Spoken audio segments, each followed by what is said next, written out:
We have a microphone that can go around the room, so I would request that if you have a question, you wait till the microphone reaches you, and then everyone will be able to hear clearly what the question is. So please feel free to ask what you would like. Things that are obviously relevant to this retreat would be most helpful.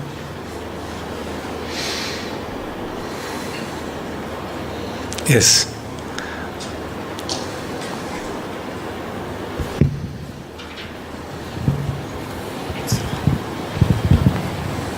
So yesterday you explained that one must not practice Dhamma out of obligation, out of wanting to please someone, but to practice the Dhamma for what it is.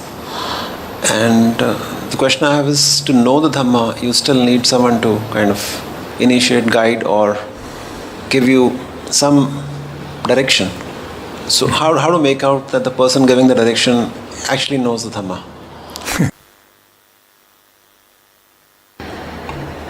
Just wait for another minute or two for everybody to arrive.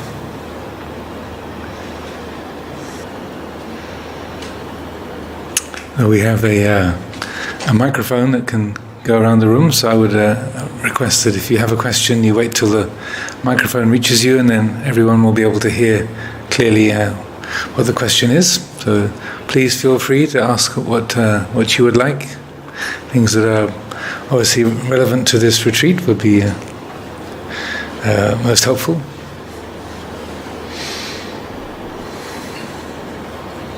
Yes.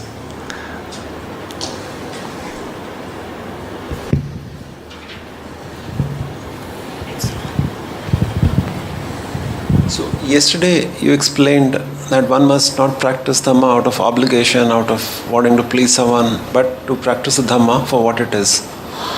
And the question I have is, to know the Dhamma, you still need someone to kind of initiate, guide, or give you some direction.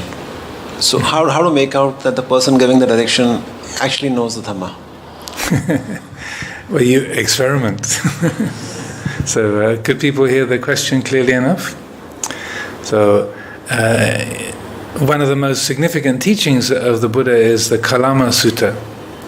And so this is it's a short discourse where he was passing through the village of Kesaputta, the modern day Caesarea, and the villagers there asked him, we have all kinds of wanderers and yogis and sannyasins coming through here, and we're interested. We want to be a community that is sincere in spiritual practice, but we don't know what we're supposed to do, because we listen to what this one says and that one says, this yogi, this rishi, this sadhu, and they all say different things. And not only do they say different things, but they all say, I'm right and the other ones are wrong.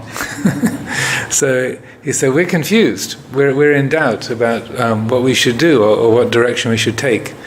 And then the Buddha makes this very interesting comment. He said, Kalamas, you doubt that which should be doubted.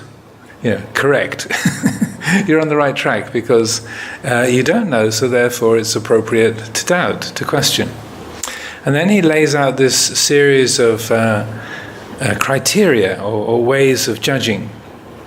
And he says, don't believe, when you hear a spiritual teaching, you should pay attention to it, but don't believe it just because the person who's speaking has got some kind of authority or a big name.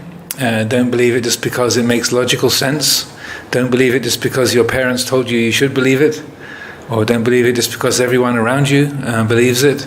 Don't believe it because it's backed up by words in the scriptures and so forth. There's a whole list of different criteria. And he says, rather than following those and believing on account of those sources of authorization, instead what you should do is pay attention to what is being said, try it out, and then see for yourself what the results are. So if you see a particular teaching leads to peace rather than confusion, if it leads to harmony between yourself and others rather than conflict, if it leads to, say, freedom from craving and dependencies rather than creating more craving and more dependencies, then you can take that as something that is wholesome and worth following. If it leads to more conflict or more confusion, more disharmony between yourself and others, then you should lay it aside. So essentially, it's putting the responsibility on the individual, rather than, well, I've been told this is the right thing, and I've been told it's good for me. Well, the only way to find out is to try it and see. You know, going to a doctor, the doctor says, I know what's wrong with you, take this medicine. You go, okay. So you try it and you realize, I'm not recovering. This doesn't seem to be doing any good. So I either need different medicine or a different doctor. So and I feel that kind of experimental, exploratory approach is very, very skillful, and in a way, it fits very much with the kind of education that people have nowadays in schools and universities, to not just believe what's there in the textbooks, but to find out for yourself, or to discover for yourself, and to test things out, like a sort of like the scientific method. You test things out and see what the result is for yourself. Does that make sense? Thank you. So, any other questions, please? Don't be shy. Yeah, the gentleman with the moustache in the back row.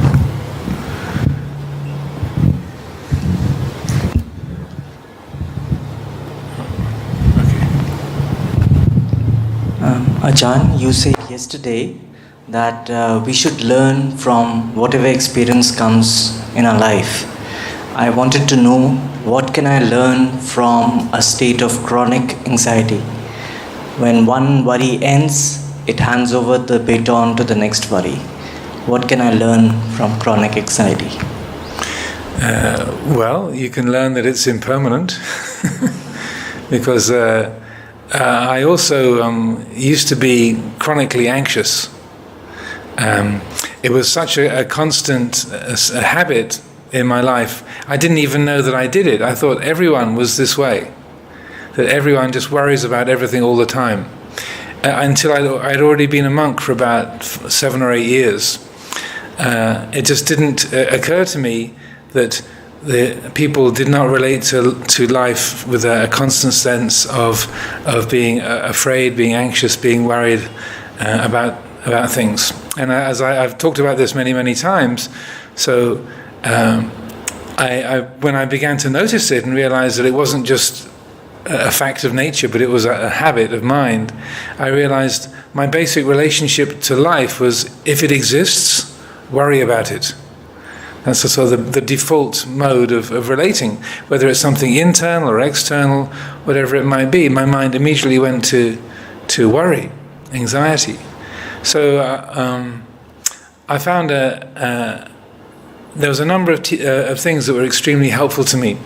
I was living at Amaro Monastery in England, where I live now, but this was back in the late 80s.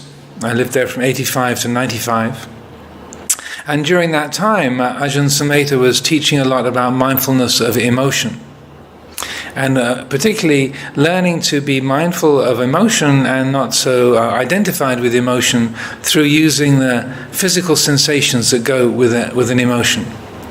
And so that so during this time, he would, in many, many Dhamma talks and daily reflections, he'd talk about noticing what your emotional reactions are. And again, as I was so worried so much of the time, I didn't even register it as an emotional reaction.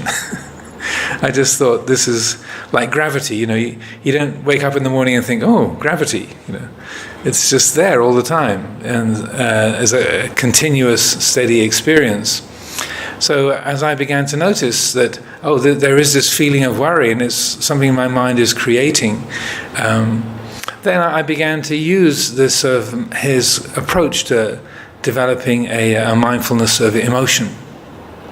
And so what he would recommend would be to explore the emotional reaction. Because usually if we're worried about something, then the attention goes to the object. Even if one worry finishes and another one begins, at the time that there is a worry, like worried whether you're going to get to the retreat in time, or worried whether your question made sense, you know. anything like that. So at any one time, the attention goes on to the thing that I'm worried about. It goes to the object. It's the same with any emotion. If you're attracted to someone, you look at the person rather than noticing, oh, this is the feeling of being attracted. Or if you're angry with the person or with the government. You're not looking at the feeling of anger. The attention goes to the object of anger or desire or fear or whatever. So what he would recommend would be to, say, use the meditation to explore what the feeling of fear or anger or desire or jealousy is like as an experience. So, and this is a method I've talked about a lot and found very useful myself. So you, in the meditation, you bring your mind to as much quietness as you can, to be as still and as quiet and peaceful as possible, and then you deliberately invite in something to be worried about. So if you're interested to explore anxiety, you deliberately think of something that is a regular worry, like, say, worrying about your parents, or worrying about your income. And just to look, and you bring it to mind, not to let your attention get drawn into the stories and the shoulds and shouldn'ts, but to explore the feeling of worrying. So you use that memory of that idea, in a very simple way, because you know the story already. You don't have to repeat the whole thing. So if you were worried about your parents, then you just think the words "my parents," and then to notice the wave of anxiety that is triggered by that. So the most difficult part of this practice is to take your attention off the thing that you're excited by or afraid of or angry about, and then bring it back into the sensations of the body. So each emotion, but if you do that, that's really how it makes this practice effective. So each emotion, so like desiring, fearing, hating, jealousy, anger, all of them have some kind of physical attribute. There's a quality of the physical body that, say, is affected strongly by any one particular emotion. It might be difficult to discern at first, but if we explore, then we'll find that there is a particular set of physical sensations, usually in a single part of the body. So maybe anger is like a steel bar across your shoulders, or desire is like a kind of tightness in the throat, and resentment is just like getting hot all over. So everyone is different. And I found that with anxiety, which was the thing I was interested in, needed to work on, it was like a knot of tightness in the solar plexus, in the abdomen, so that I would deliberately bring to mind something that I was worried about, like, what does Ajahn Sumedho think of? What does he really think of me?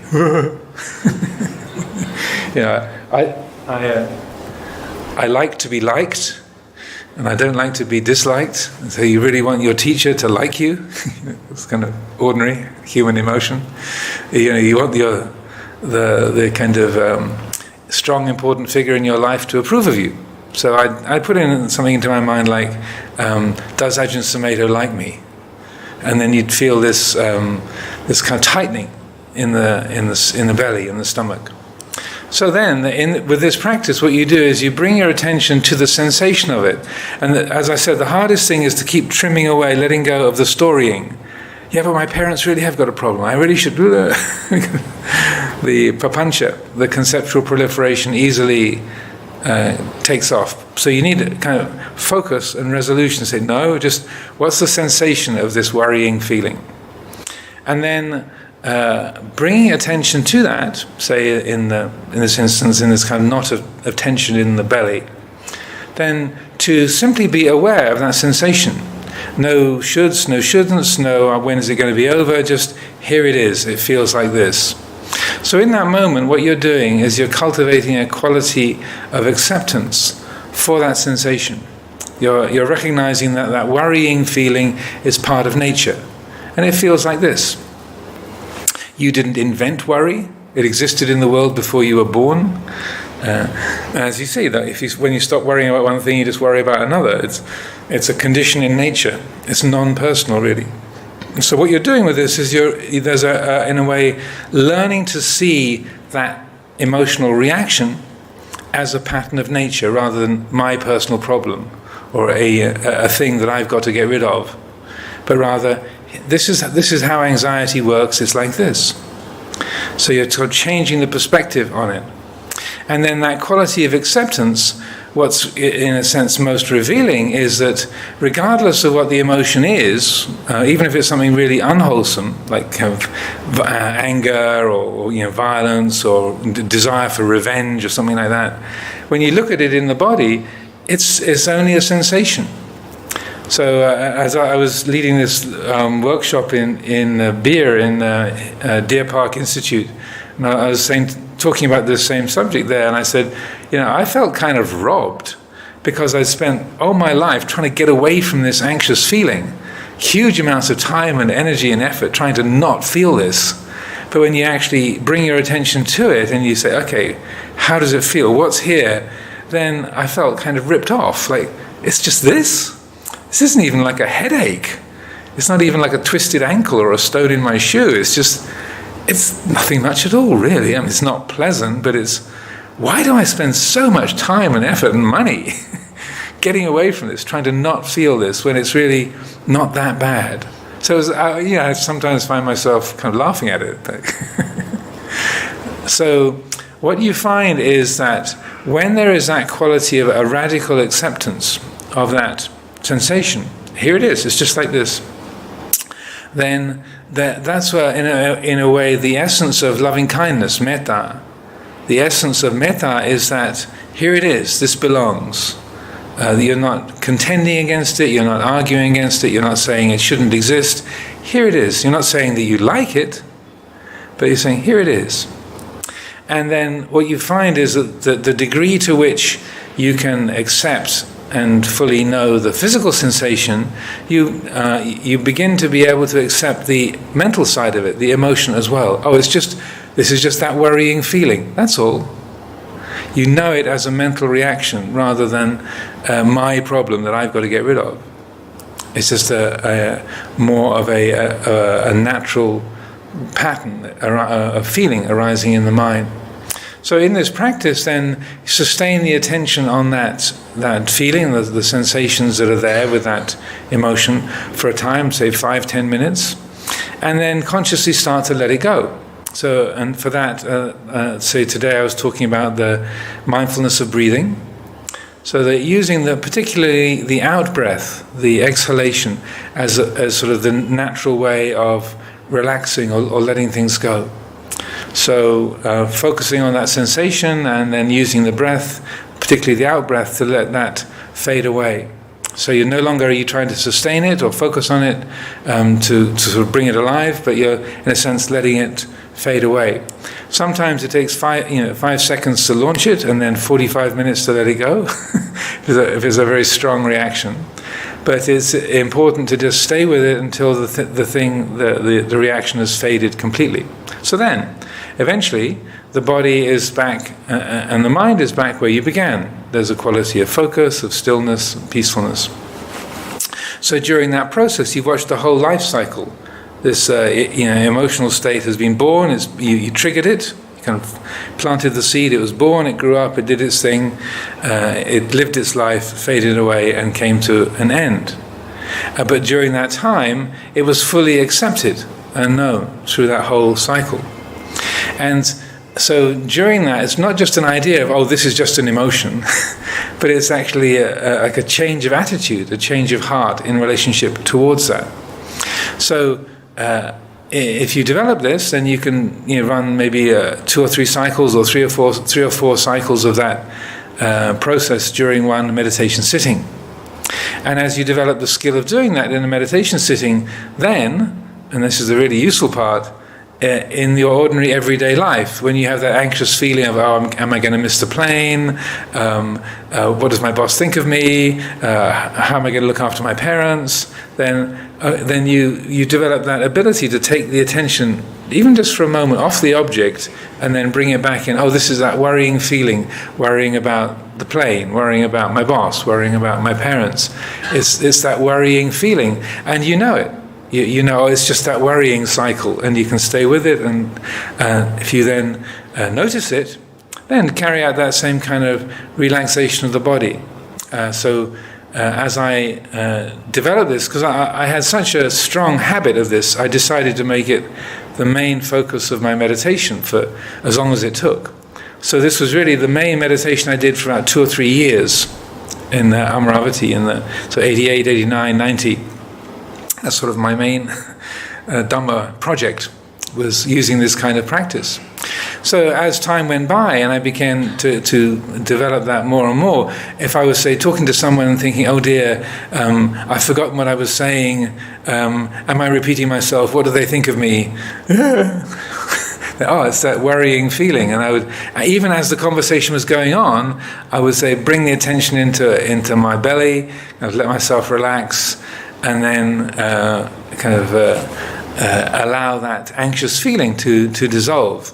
So in a way, you're retraining the mind to know it as a set of sankharas, like a kind of mental formations, emotions and thoughts that are just kind of arising like any kind of sensation or feeling or perception, like a cloud moving across the sky or a leaf being born on a branch and then growing and then falling off. It's just an ordinary pattern of nature, a formation. It just sort of comes into being, does its thing, fades away. And so I found over time that it was a very, very powerful and helpful practice. And I could see that if you worked with anxiety or emotions generally in this way, then it really helped the mind to develop a genuine objectivity. So not taking things personally, seeing that these are just patterns of nature, they're just objects that arise and pass. And one of the most interesting things was that, particularly with anxiety, is that as I would notice that reaction, be aware of it, feel it, relax the body, then the last part of the practice, if you're doing this, is a sort of on the fly, in your ordinary daily life, is that you then ask yourself the question, what was it that I was worried about? Right? Once the body's relaxed, then you ask yourself, what was it that I was worried about? And the really interesting thing is that it would always take a couple of seconds, 2 or 3 seconds, to reassemble the problem, if you know what I mean. Yeah. So that it was, oh right, the plane. I've got to catch the plane. Or I was like, oh yeah, my parents. But while the mind was looking for the problem, there wasn't a problem. Didn't mean all your debts were paid, or that your boss suddenly liked you, but the problematicness, if we can use that word, wasn't there. So at that moment, it's really, you have a direct insight into the fact that if I don't make it a problem, it is not a problem. The mind makes the problematic nature of it.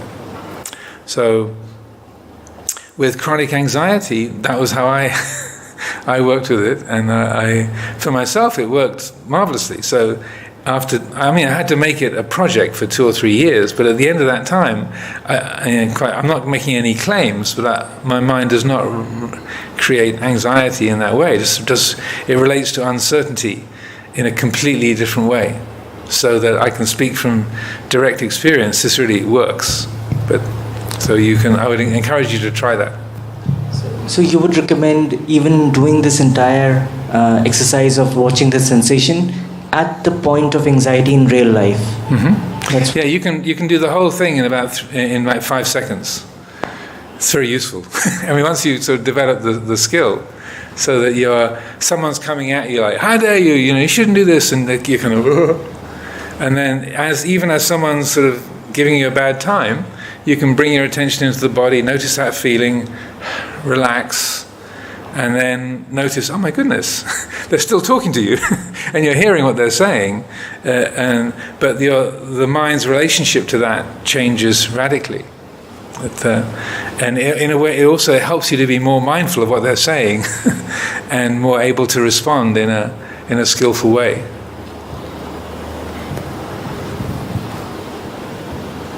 So, any other questions, please? There was a hand here. This.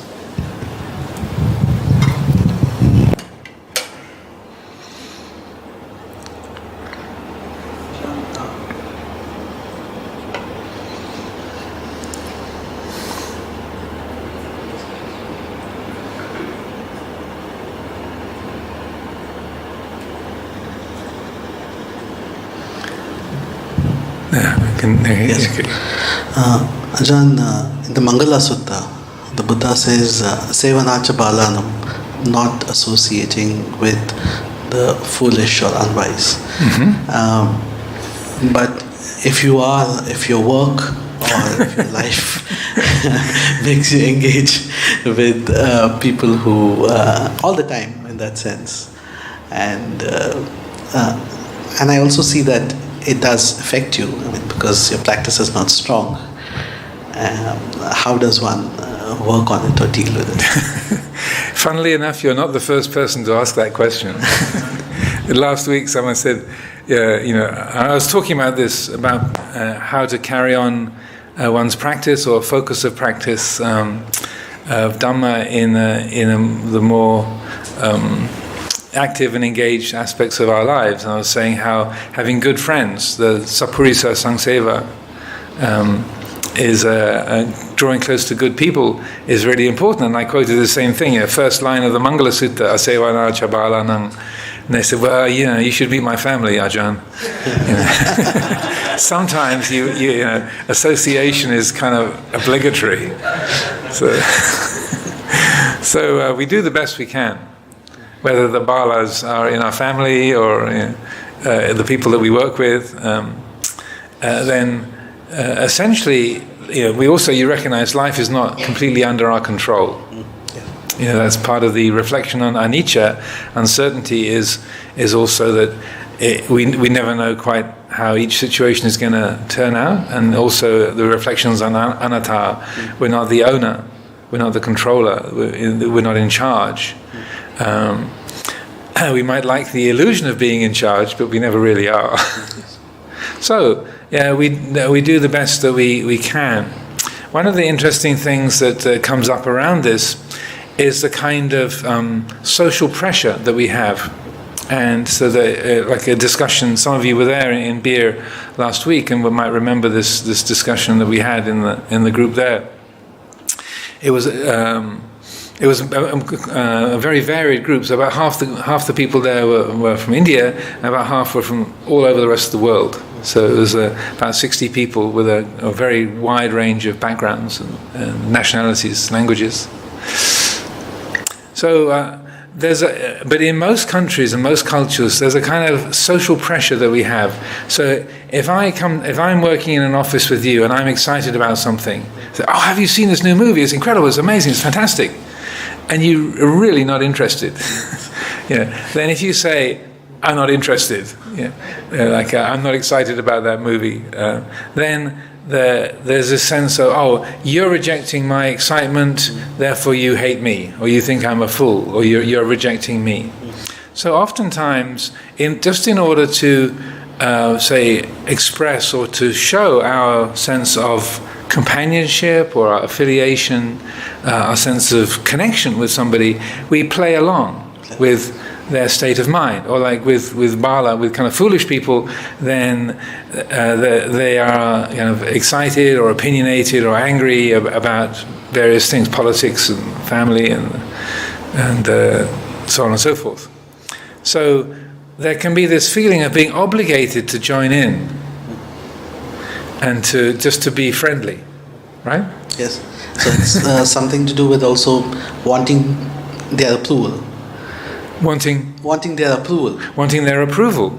And so that we don't want to be rejected by them, so that we kind of easily play along with this. So again, I would do this a lot. I would just sort of find myself going along with people, and then halfway through the conversation, you realize I don't really care about that film, or they're excited about that project, but it's really not something that I know about or really interested in.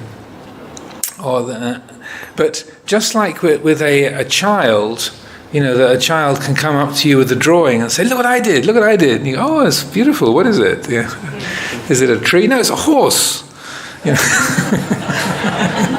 say, "Oh yeah, oh yes, I see. Oh wow, great, lovely." So in a way, you don't really care about the artistic content of the picture, but you're connecting with the child. So if we're mindful, then the way that we communicate with other people to the best degree that we can, without being dishonest, if we pay attention, then we can find ways of expressing that sense of affiliation or connection, a respectfulness for them, but not being dishonest, or not sort of playing along with their excitements, or being drawn into going out to the party or to the dinner or whatever that you really don't want to go to. And so that we don't, in Buddha Dhamma, we are endeavoring not to be dishonest in any way, deceptive.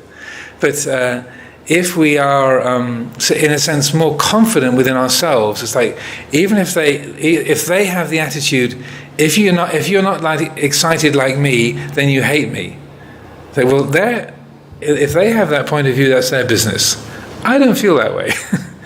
I'm just not. I love you dearly, but I'm not excited about this TV soap opera, or this, or this new the cricket game. I really don't care. So that if you're confident in yourself that yes, I love you, but no, I'm not interested in cricket, or in the I don't want to go out drinking, then you find if we're mindful and really pay attention, then even if we feel we're not very good with words, then the words come.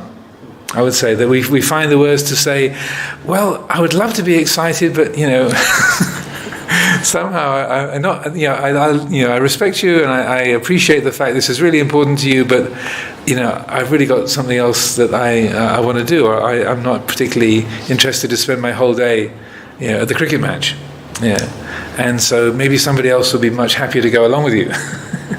Or if I go to the party, well, thank you for inviting me, but it'll be really boring because I don't drink alcohol, and so I would just be sitting there like a lemon. Or I don't know how you say it in India, but in England we say like a lemon, or I don't know how lemons got labelled in that way, but that's what kind of expression that we use for being a lemon.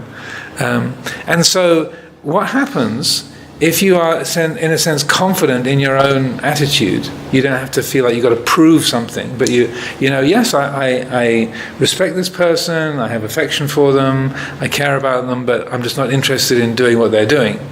Then that will communicate itself. That the attitude that's there to some degree. If someone's really crazy, then it might not get through. But for most people, if we're sincere and we communicate that from the heart, then that conveys itself. And that's what I found. And I've lived in community for 40 years, so I live with a lot of people. Have done my whole adult life. I've lived in community, so you have to do this a lot.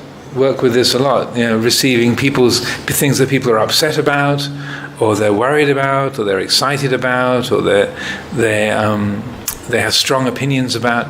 Like Brexit has been great for this. I won't get into political discussions, but speaking of opinions and emotions, that's to receive someone's strong feelings and to say, well, I understand this is an important issue for you, and I know it's a big concern, but I can't.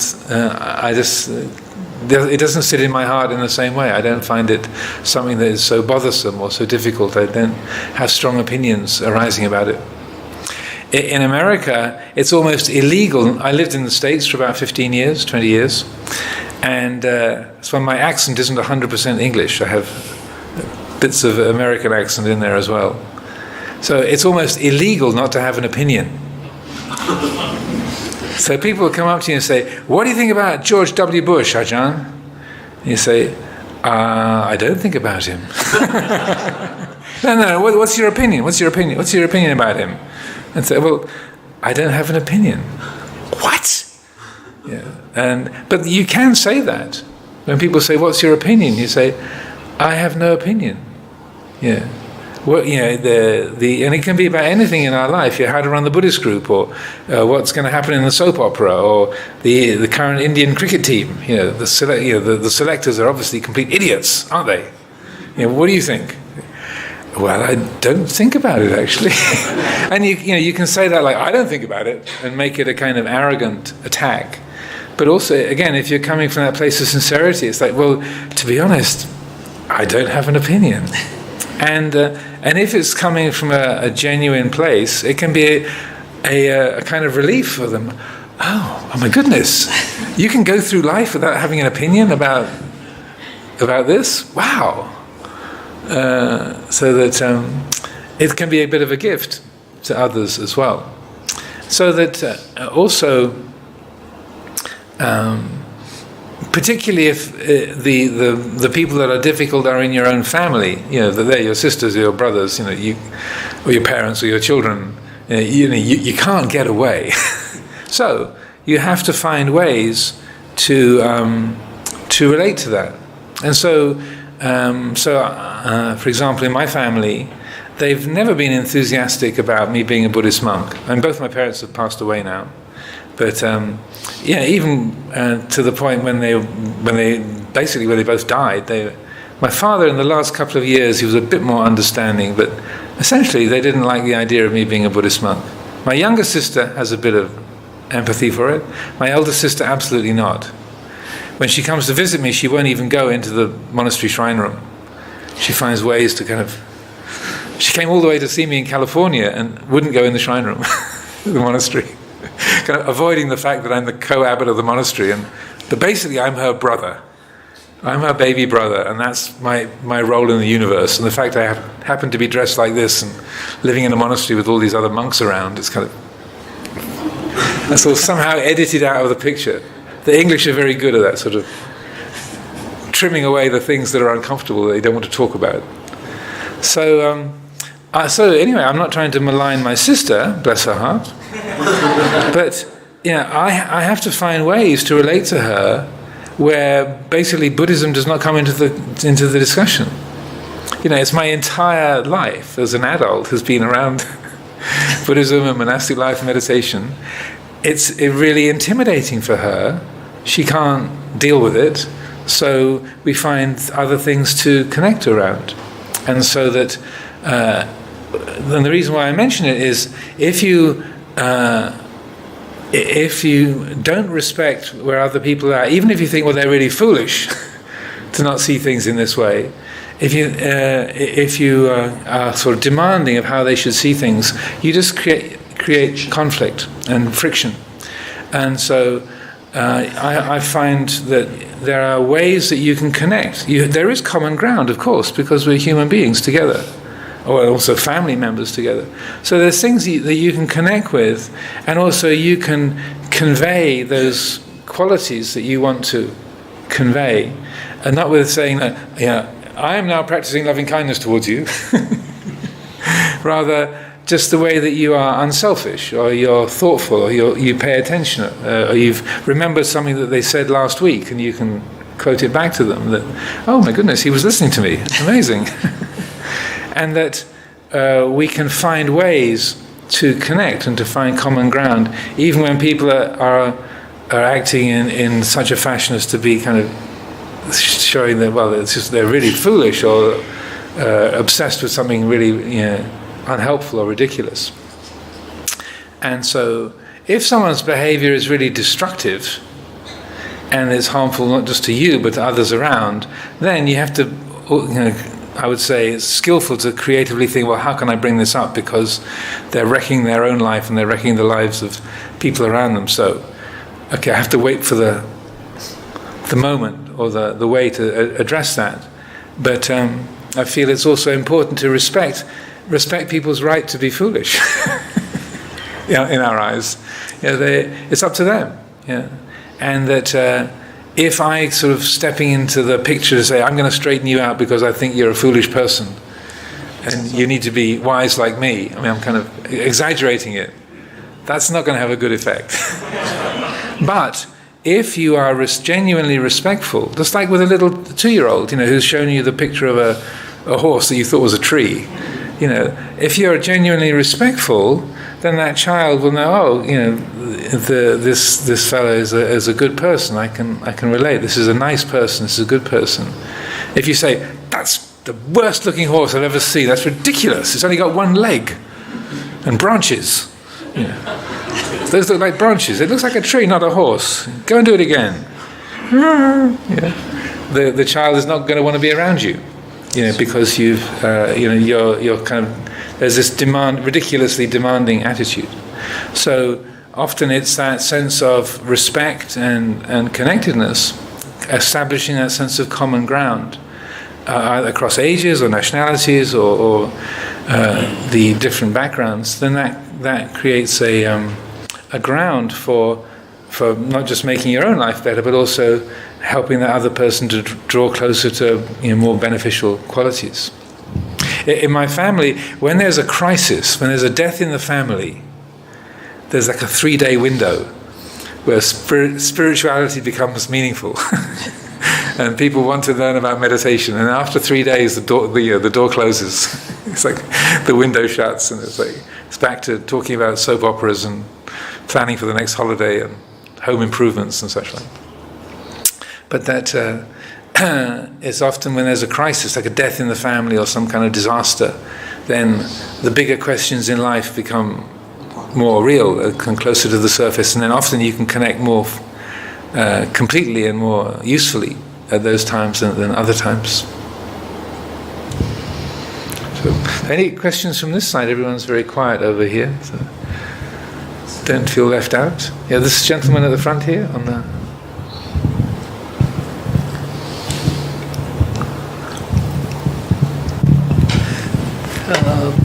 Ajahn, I have a question, which is many a times it happens that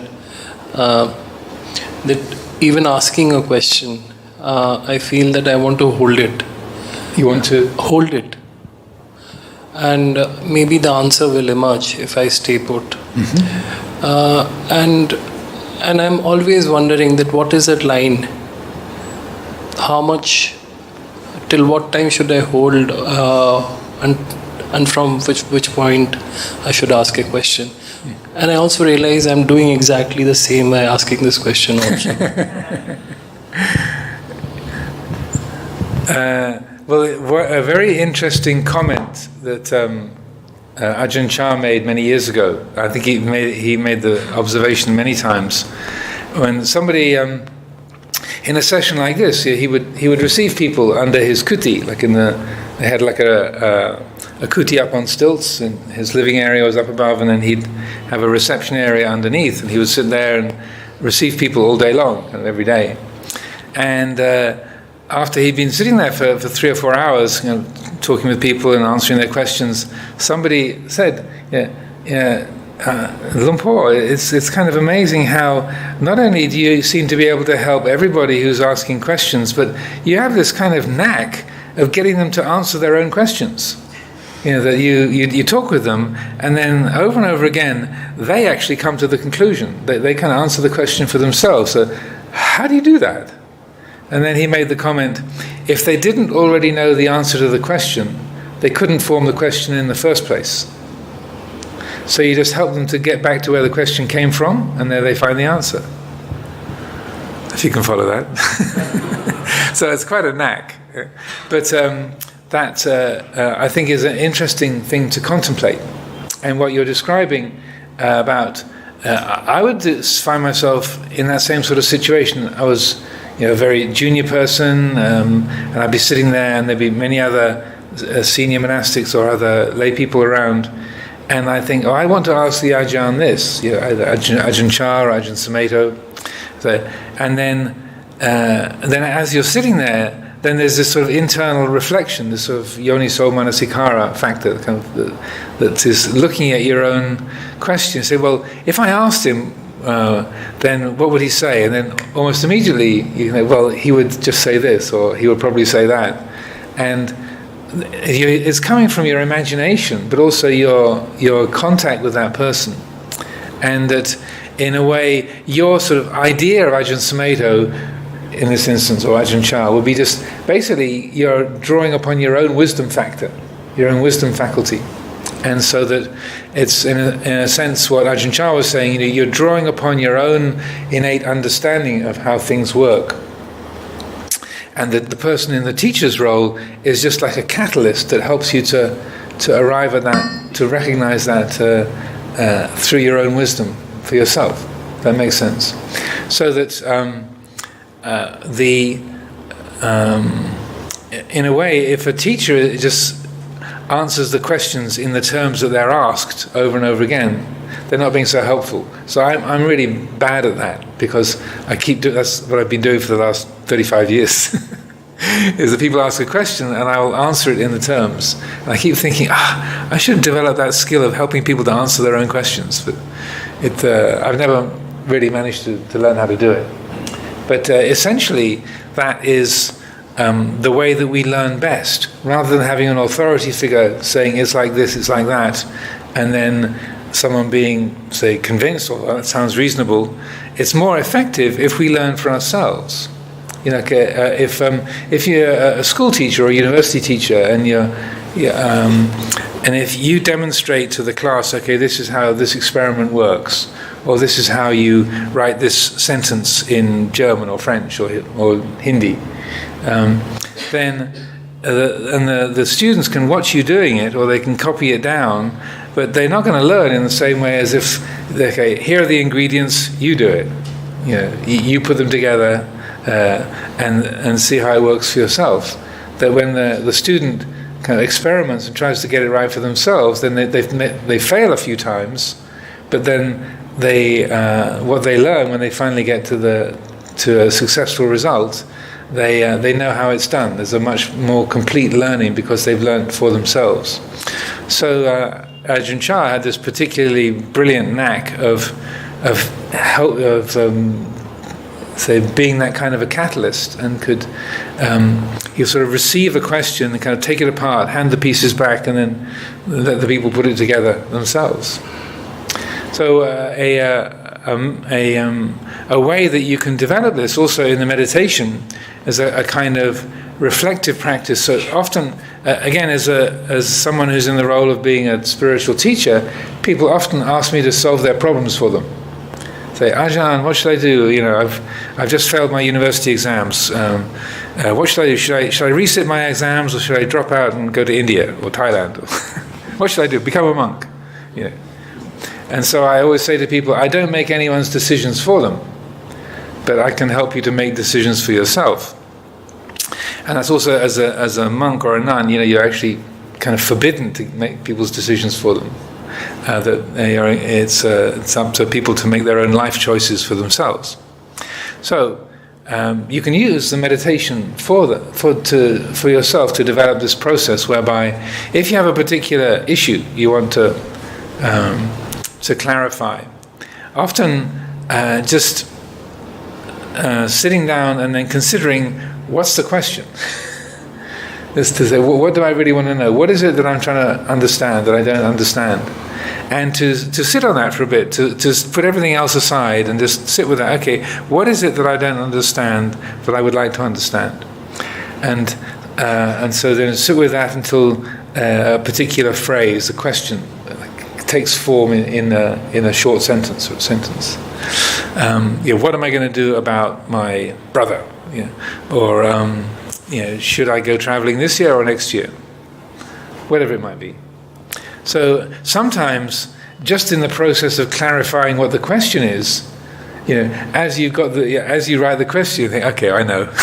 It's like just in that process of nailing down what the question is, you're clarifying what the different contributing factors are, and it sort of takes shape. Otherwise, and I do this quite often, particularly if I'm being invited to give a talk or run a conference or something, and they say, we want you to give a talk about Buddhism in the modern age, or the relationship of mindfulness and Buddhist meditation. Or I was asked to give a talk at a psychology conference last year. Is the concept of enlightenment meaningful in the modern age? So it's 600 psychologists. So I sit down with a pad of paper, write that down. Is the Buddhist concept of enlightenment meaningful in the current age? And then just sort of sit down and then bring that question up, and then just see what arises. So that it's like an active contemplation around a particular theme. And so sometimes people assume that Buddhist meditation means to stop the thinking process, but it can actually be the way you do your best thinking. That you put everything else aside and pick up that particular question. So if it's like a more of a choice, like a life choice, what should I do about this or that, then in exactly the same way, sit down, you clarify what the question is, you sit down, let your mind be as peaceful and quiet as possible, and then just drop the question into the sort of internal space. And if you do that, you have to set it up so that there's no bias, or as little bias as possible. Like, I really want this outcome, but I don't want that one, because that's going to be really difficult. It's going to be hard work. So you have to say, okay, well, whatever is going to be for the best, just no biases, no preferences, just a completely open field. And then you're dropping that question into the mix, and then seeing what arises. So that it's a reflective process. You're drawing upon your own natural wisdom, because in a sense we understand life and its laws of cause and effect and the details of our own world far better than we realize we do. We're a part of that life. We are that life, and we get so wrapped up in our mental chatter at the surface level we kind of forget that quality of attunement. So Ajahn Sumedho likes to use the word intuitive wisdom for this kind of quality. It's similar to wise reflection or mindfulness and full awareness. So you're drawing upon the wisdom faculty of your own heart, the attunement of your heart, which is part of nature, to the rest of the natural order. And so it's kind of plugging into the mainframe, or when mainframes used to exist, plugging into the net, so that you're drawing upon that sort of natural wisdom of your own citta, your own heart. And so often we're distracted by the lists of shoulds and shouldn'ts and what people expect and what I said I would do and what other people are asking me to do, and it gets a real sort of blurry mess of your colleagues or your family or your friends and trying to do the right thing. So if you clear all of that out of the way and say, okay, what is for the greatest benefit with this particular issue, and then just see what arises. And often it's a lot simpler than you thought. Well, of course, that's the best thing for everyone is if you do this. Or sometimes what arises is there's too many variables.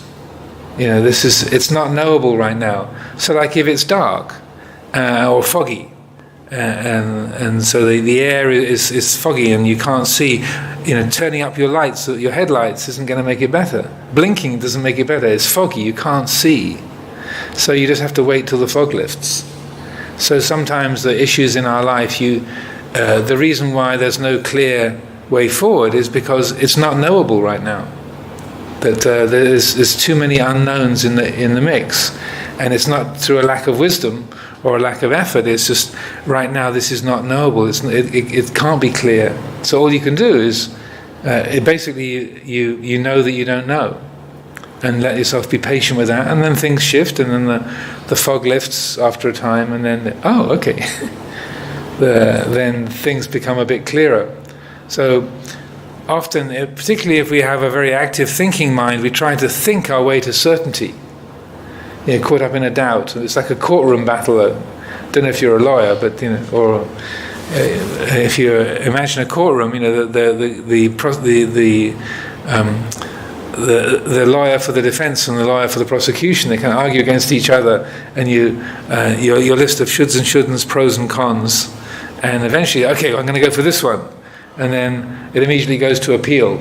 Okay, I've decided it's this way, and then but on the other hand, maybe you should do this, and it just goes on and on and on, like an endless court case.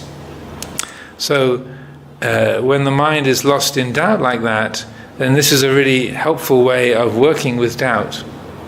Not to be thinking your way to a conclusion, but just letting that there be as much kind of mental space as possible, and then drawing upon that wisdom faculty.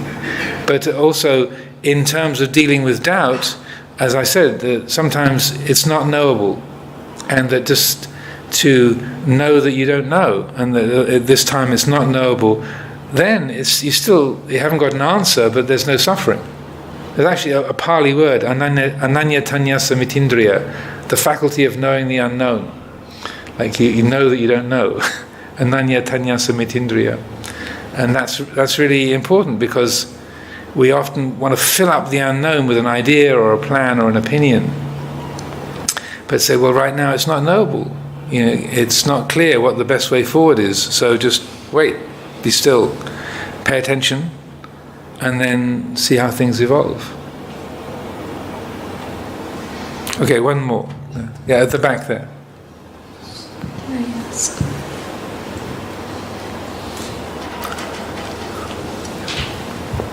Venerable Ajahn, my intuitive wisdom does give me some pragmatic answers to the question which I'm going to ask you, but I still want your views on it.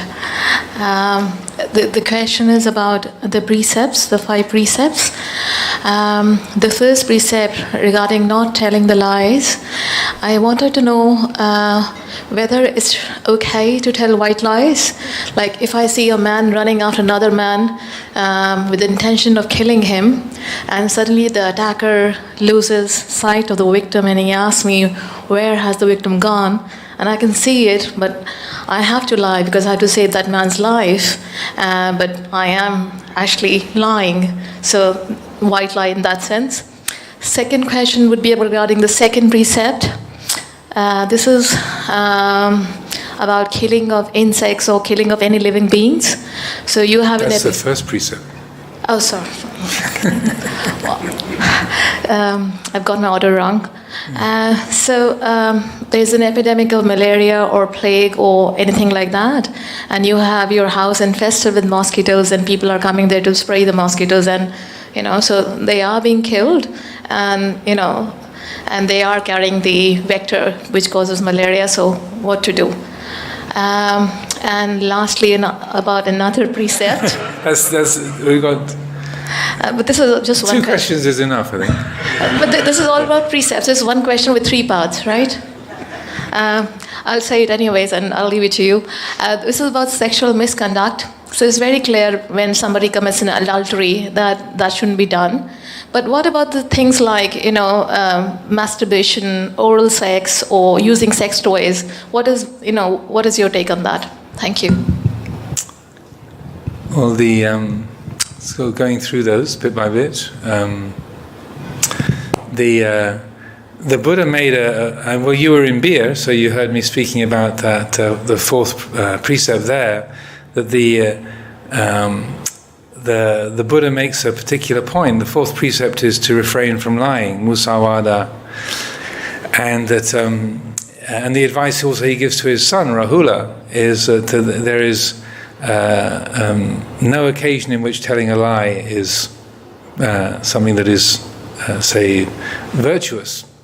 And that one of the interesting things I quoted then is that in the Jataka stories there's a comment that's made in one of the Jatakas whereby it says during the long career as a bodhisattva, the bodhisattva broke all of the precepts. He deliberately took life, he stole things, he engaged in sexual misconduct, he abducted people's wives, he used intoxicants. But the one precept of the 5 precepts that he never broke was the 4th precept. He never told a deliberate lie, because a deliberate lie is completely antithetical to the Dhamma. So that but what you do have some places in the suttas is where, and in Vinaya as well, if I remember correctly, is that the Buddha does sometimes consciously allow people to misunderstand, or he doesn't explain himself.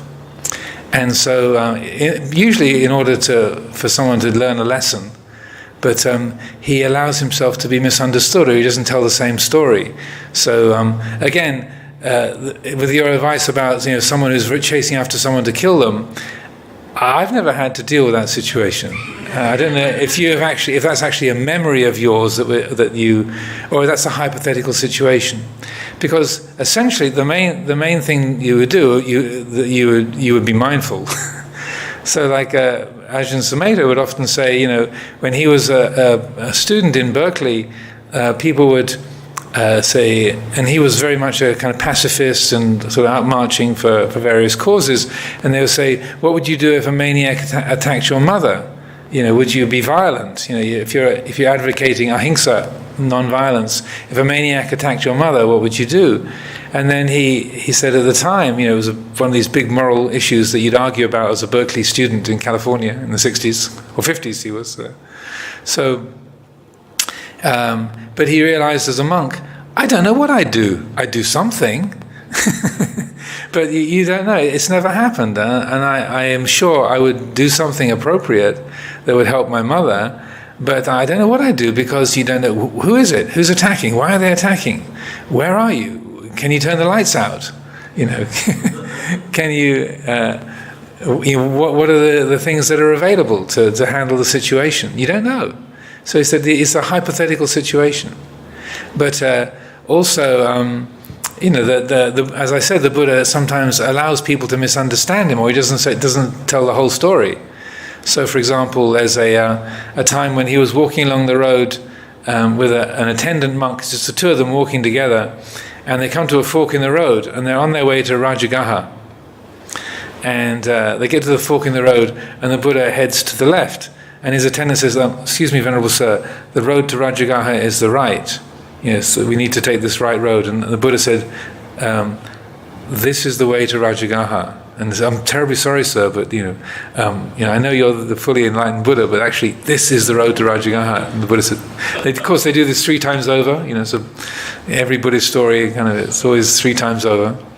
And so eventually, the monk says, "Okay, well, you go your way, I'll go mine," and gave the Buddha his bowl and robes, and went off down the right-hand fork. So the Buddha had to carry his own gear. Sure enough, the attendant monk gets attacked by dacoits, gets beaten up, and in his bowl broken and such like, and then drags himself through the countryside and joins up again with the Buddha. So, okay, now I understand why you said that wasn't the road to Rajagaha, and the Buddha didn't say there's dacoits up ahead, and if we go that way, we're going to get attacked.